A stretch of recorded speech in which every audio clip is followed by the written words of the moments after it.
Tatizo sio kuna maumbile makubwa au madogo. Je, haya maumbile ulionayo yanaweza kumfanya mwenzako aweze kulizika?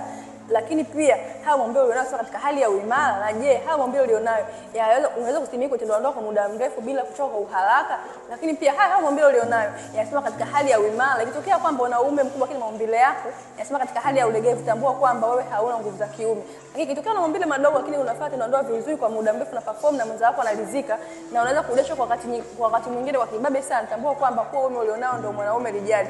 Usitafute tiba kuongeza maumbile yako kwa makubwa ndio upate vitu kwenye tendo la ndoa, hiyo sio kweli.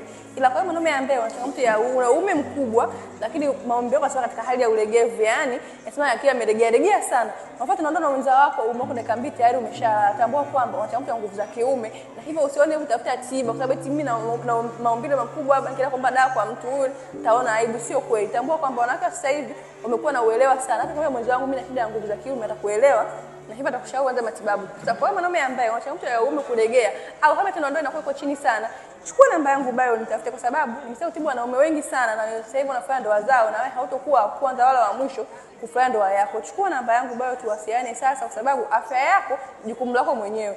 Wekeza katika afya yako ya ndani.